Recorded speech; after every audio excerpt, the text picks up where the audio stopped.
Good morning. I'm John Gerber. I'm a member of the Board of Trustees of the Unitarian Universalist Society of Amherst. I use he, him pronouns. Welcome to you, old friends and new, young and old, in the Zoom and in the sanctuary. You're an important part of our celebration today. Whether today is your first or your 1000th Sunday in our midst, we are stronger because you are with us. We are one people of many beliefs, many origins, sexualities, genders. We're all growing, all learning, all loved. Just as you are welcome here.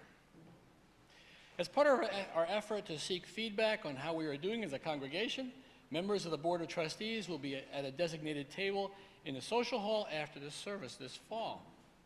Today, Linda Callahan and I will be there to greet you this morning. Please do stop by and chat. We are grateful to be in community with you. I'm the Reverend Rachael Hayes, minister of the Unitarian Universalist Society of Amherst. I use she, her pronouns. Today we are thinking about interdependence. And you may notice that I take my mask off to speak, and then I'll put it back on again to sing. While our local COVID risk is elevated, masks are required in our sanctuary and religious education classrooms. Any of our worship leaders who unmask have taken a COVID test this morning. Because we are interdependent, because we need one another, this is one of the ways that we take care of each other right now.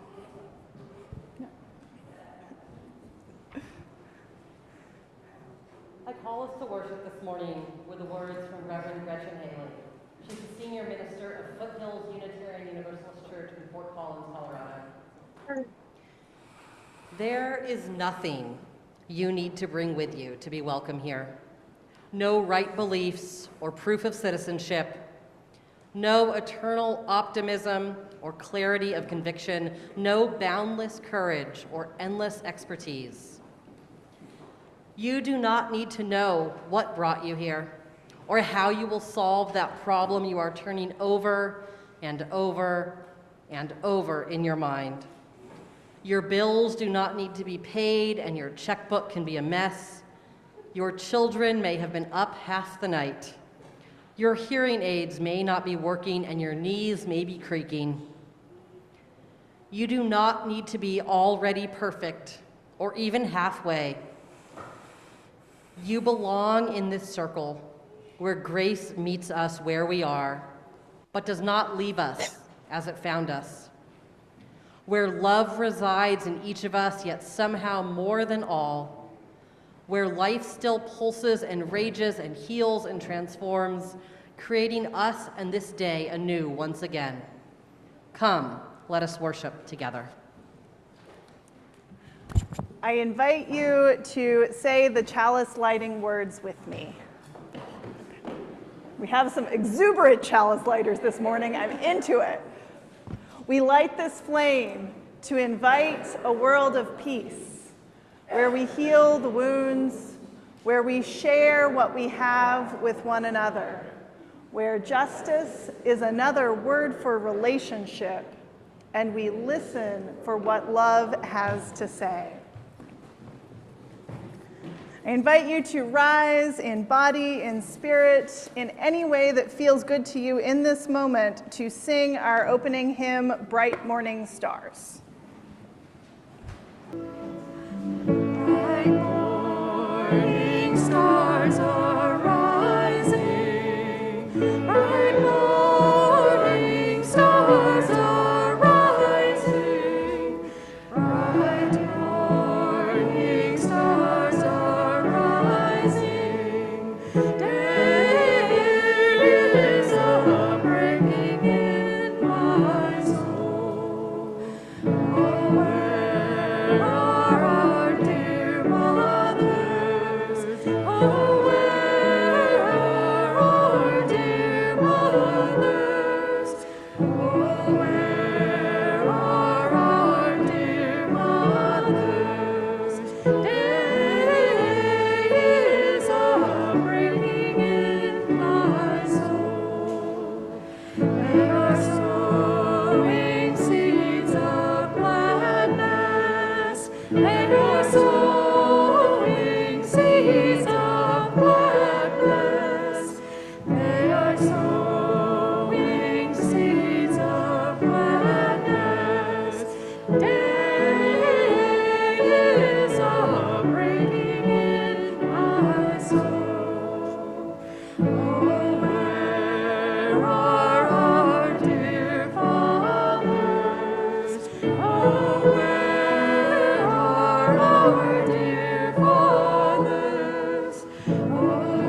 are our dear fathers.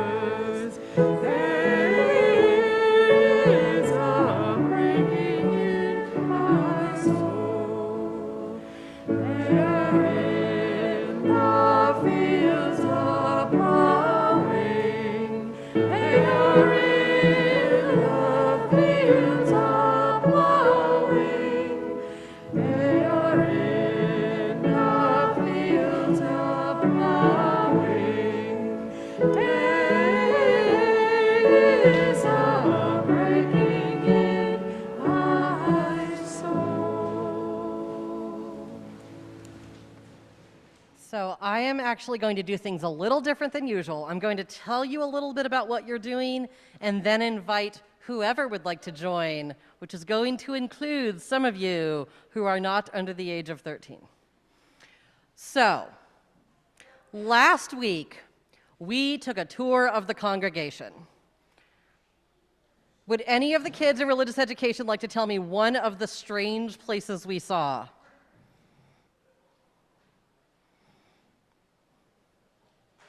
No? Jack, what'd we see?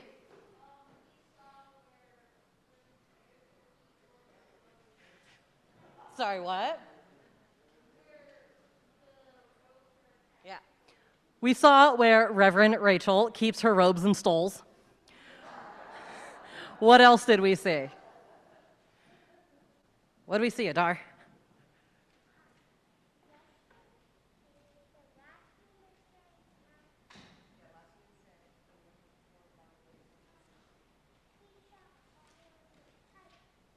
We saw our sprinkler system, the pipes and all of that kind of stuff. Anyone else? We looked at the elevator.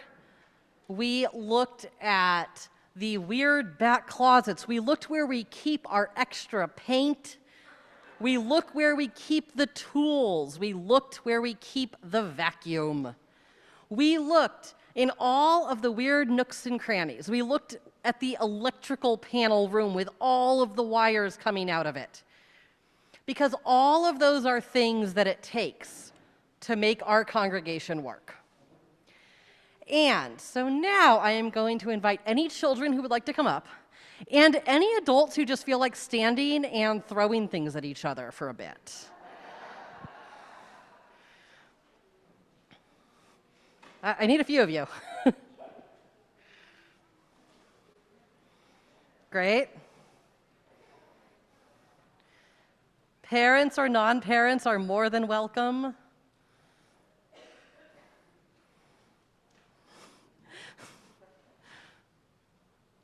Okay, so we're going to form a circle. It'd be great if we could intersperse a couple of adults among you.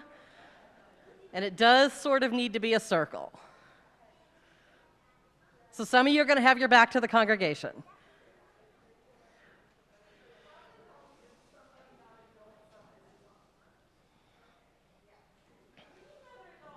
That would be great. So, I'm going to ask you to form a circle and then take a little step back if you can. All right. And Jack, catch. So you're going to grab the end of that ball of yarn, and then you're going to toss it to someone else across the circle. And we're going to keep doing that as we make a web. And as we're making that web, I want you to think of the different things that we do to support each other in this congregation, or to support this building, or to support the things that we have to do, the people doing tech, things like that. So go ahead, start tossing. Nice. And so here's the thing. I'm wondering, this is tie-dye, the stuffy, by the way. I believe her name is Rainbow Cloud, but Alexa says it's tie-dye. And tie-dye would really like to be supported. And currently, tie-dye is not being supported. So let's keep making that web. Because occasionally, I'm going to throw tie-dye in there. And we're going to see when we can get tie-dye supported. Nice. Keep throwing. Nice.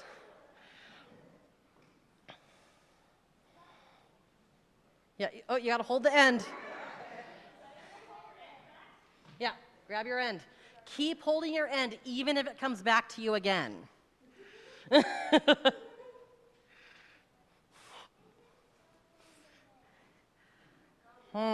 Let's see, how's tie-dye gonna do?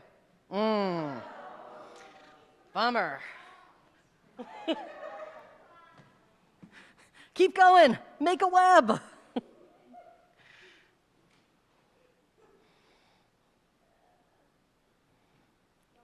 Hold your end. So one of the things that you guys keep making your web. One of the things that we're talking about this year is all of the different ways that Unitarian Universalism can fit into our lives. And so for the next few weeks, we're going to be talking about sports and how Unitarian Universalism and sports can fit together, because it's not a thing we talk about a lot, but a lot of our principles really do fit into sports and good sportsmanship. And I'm going to say it right now, sports are not my thing. Sports have never been my thing. But I do think it's important to talk about how different things can, not yet, how different things can fit into our lives as Unitarian Universalists. And so today, we are actually going to have someone who is going to come and talk about fencing and how fencing has fit into her life and how the rules of fencing can fit in with Unitarian Universalism. And since we don't have any professional fencers among our kids, so far as I know, we're going to practice fencing with pool noodles. So I'm pretty excited about this. And I'm wondering if we have created enough space to hold up. Oh, so close. Okay, Adar has some ideas. Let's listen to Adar's plans. Adar thinks we need to close the big hole. Nice throw, Zaya. Nice catch, Ember. Nice. Oh.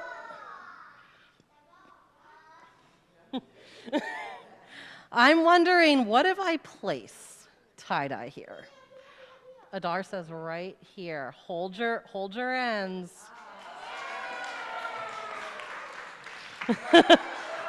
And we catch each other when we fall. All right, if we want to wrap up all this yarn, if someone would be willing to be the one to take the yarn downstairs.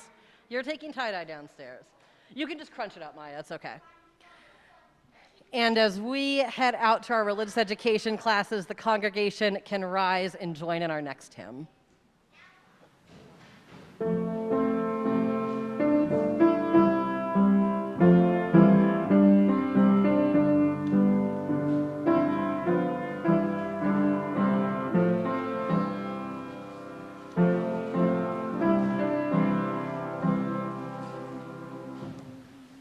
Circle round for freedom. Circle round for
11 years ago, this month, before I decided to go to seminary, I was getting ready to begin one of the strangest and most beautiful adventures of my life so far.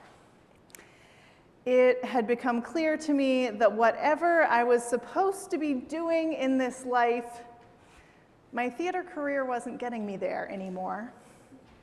I had fantasies of farming related to my love of wool and fiber arts and my long history as a farmer's market worker, but there was a problem. I didn't actually know any sheep. I didn't know whether I liked sheep. I liked them in a petting zoo, and I loved them in theory, but I had no idea whether I liked the day in and day out of working with them. And before I completely gave up on my New York City life and figured out how and where to buy acreage, I needed to know whether I wanted to work with sheep every day. I did what any self-respecting elder millennial would do when evaluating a significant life change. I Googled sheep farm internship. We can call it coincidence, or we can call it the algorithm, or we can call it divine intervention. But the first result on my search was a monastery.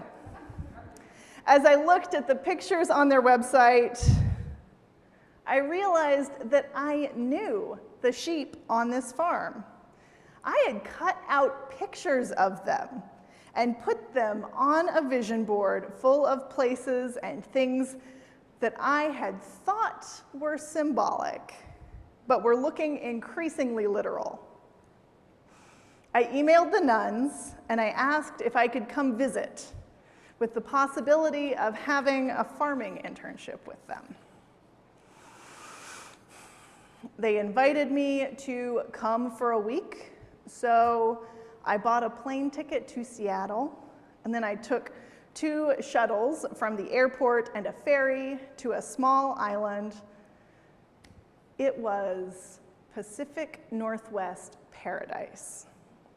And the monastic farm held cows, both Highland and Jersey, pigs, chickens, llamas, alpacas, and herb and vegetable gardens, as well as the sheep I hoped to meet. I thought that I might be coming back after the new year if the nuns decided that I was a good fit. It surprised me that they wanted me to come back the next month to begin, since one of the nuns was having a knee replacement and they needed more hands to help with the farm chores. And I agreed.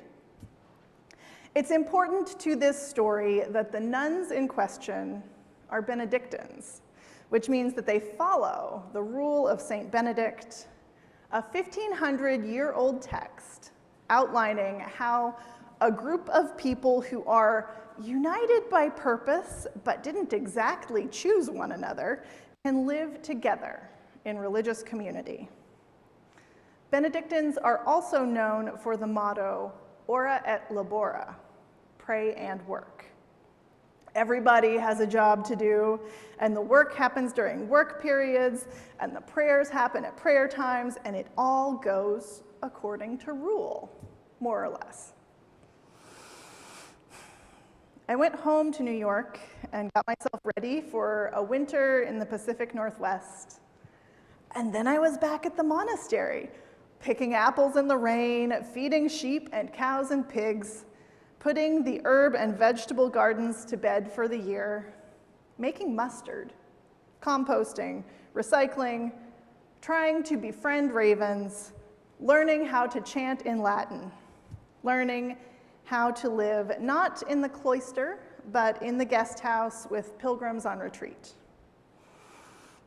Another nun had been flown in from the order's mother house to help as well, and she taught me a lot about working with animals.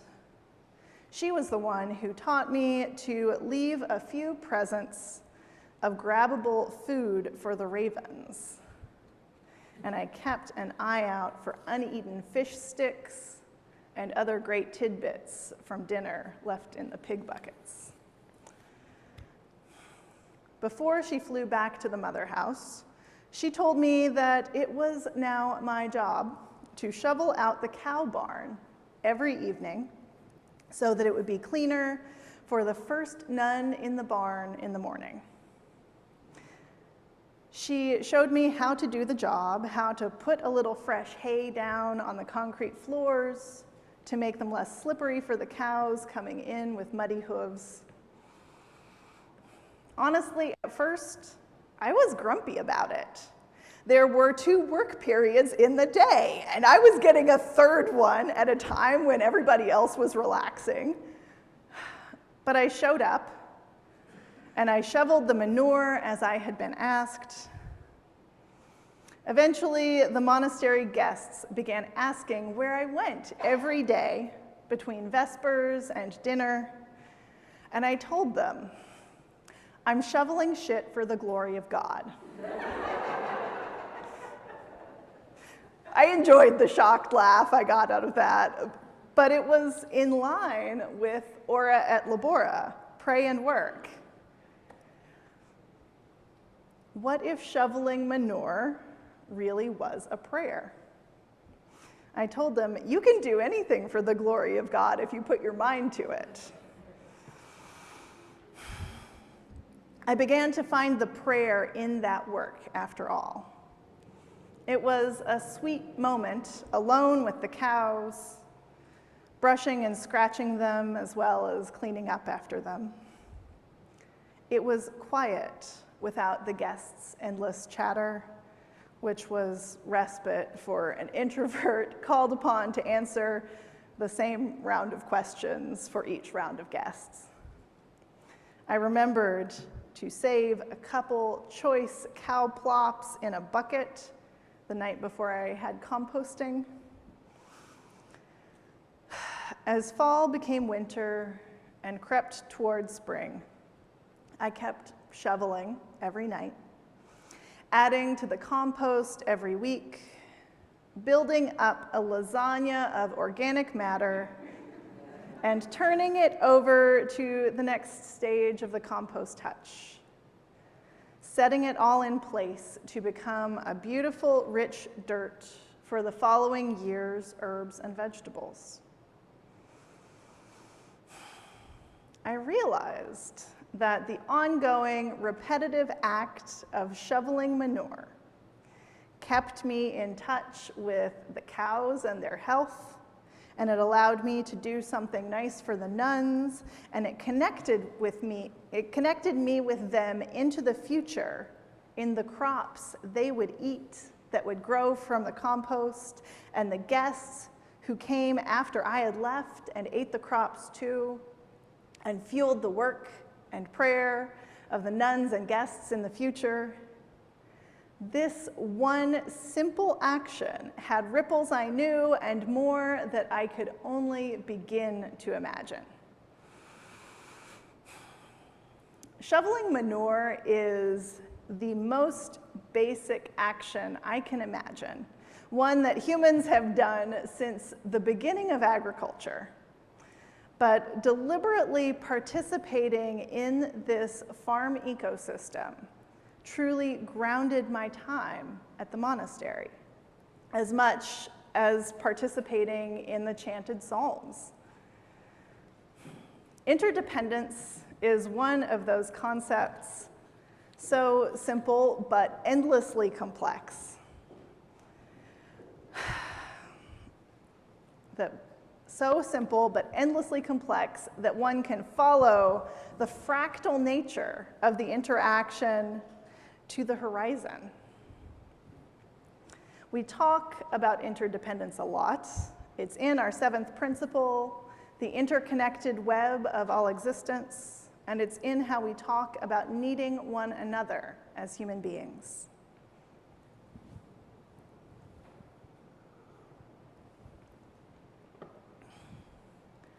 The Unitarian Universalist Association, the big one, not just us, is in the middle of a periodic review of Article 2 of our bylaws.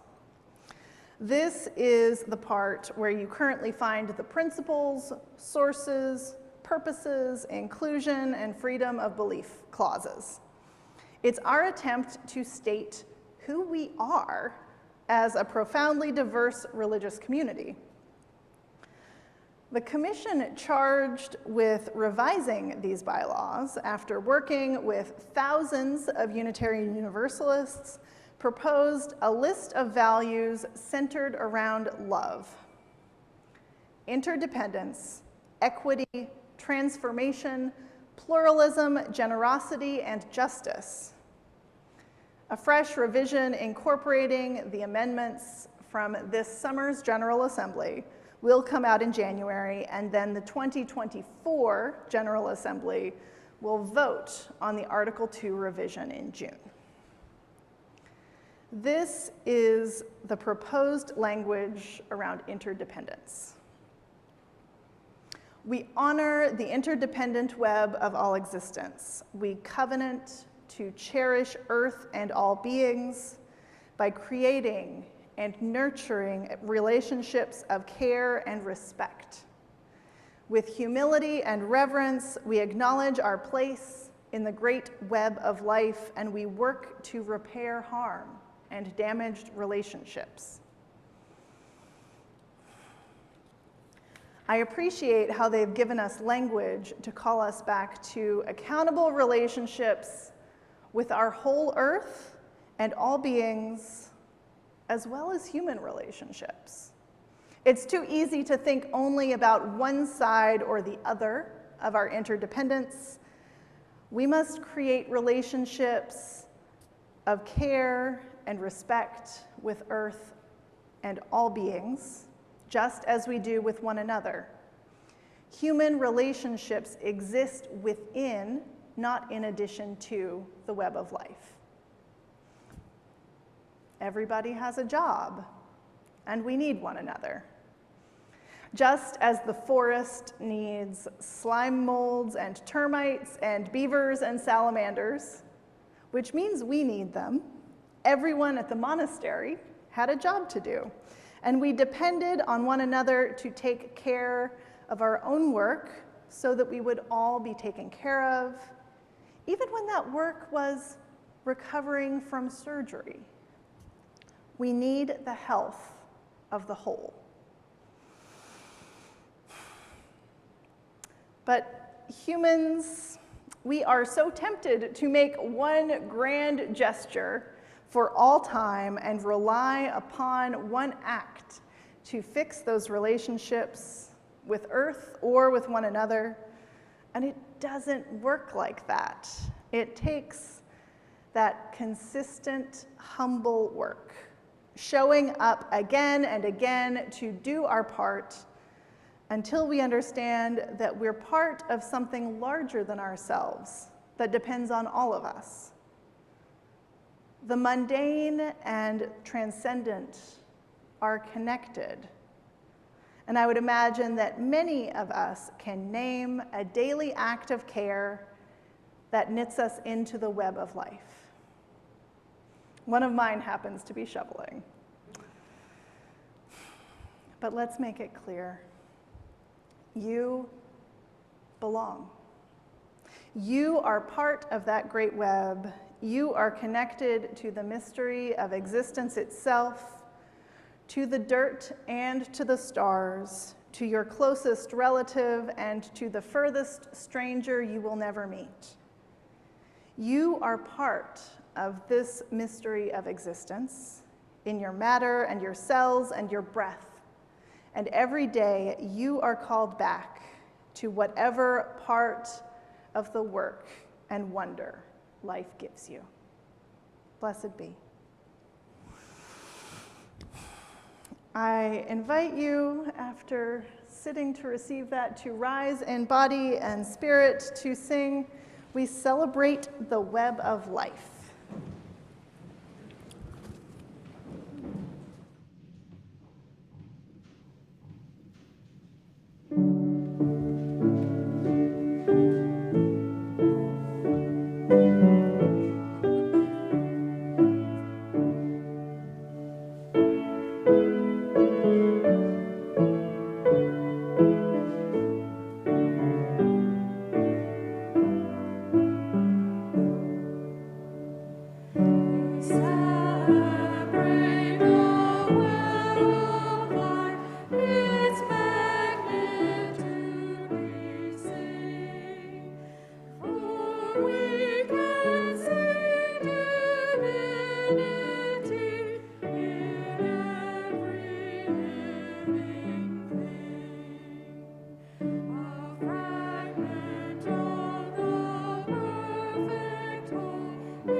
Spirit of life, ancestor of the stars and the sun, you who embrace the vastness of space and us along with it, be with us today.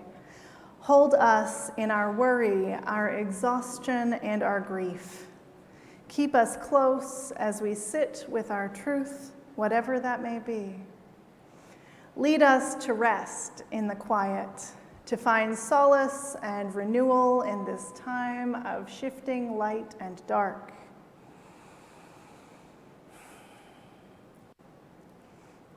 You whose arms open with the spinning galaxies, help us to make room as you do for all that is. Open our hearts to our loved ones, the beings with whom we share this planet. Lead us to reach out to others in compassion, turn us toward another in mercy, right relationship, and reconciliation. You who have seen the rising and setting of suns, of seasons, of civilizations, remind us of all that we have learned from the history of our world and from our own histories.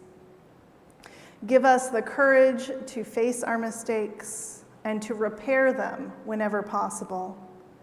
Help us understand our interdependence, our gravitational relatedness with all of the other spinning lives around us, and lead us to treat those relationships with care.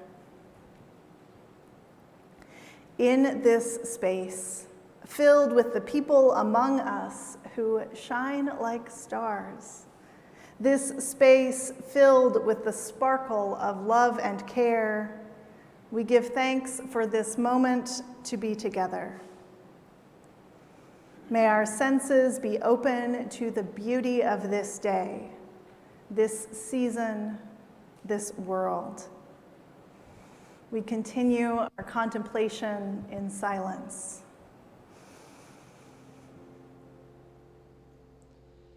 To everything turn, turn, turn. There is a season, turn, turn, turn. And a time to every purpose under heaven. A time to be born, a time to die, a time to plant, a time to reap, a time to kill, a time to heal, a time to laugh, a time to weep. To everything turn, turn, turn. There is a season, turn, turn, turn. And a time to every purpose under heaven. A time to build up, time to break down, a time to dance, a time to mourn, a time to cast away stones, a time to gather stones together. To everything turn, turn, turn. There is a season, turn, turn, turn. And a time to every purpose under heaven. A time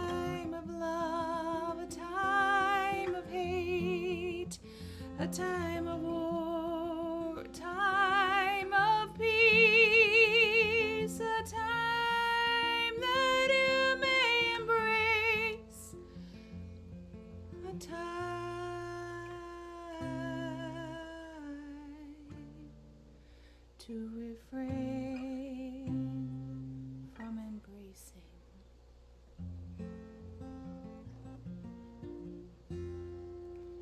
To everything turn, turn, turn.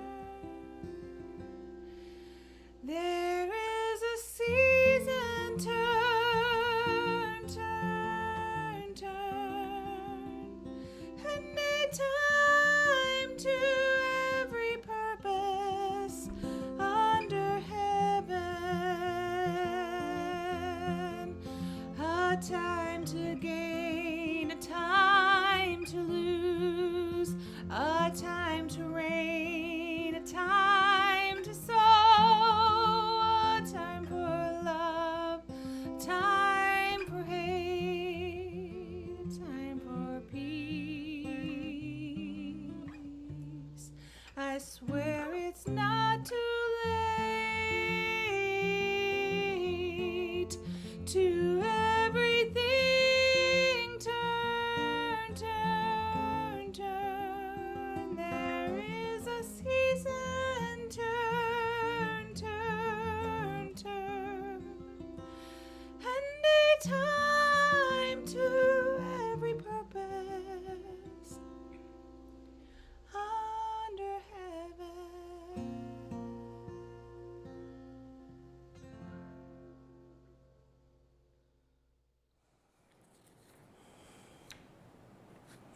As our service today draws to a close, I invite you to say the chalice extinguishing words along with me. We extinguish this flame, but not the light of truth, the warmth of community, or the fire of commitment.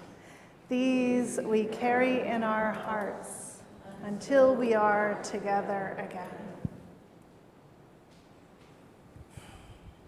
I invite you to rise in body and spirit, to reach out to someone near you, or to place your hands over your heart as we sing our closing song.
We need one another, and we are not alone. When you don't know the next big step, keep shoveling. Go in peace.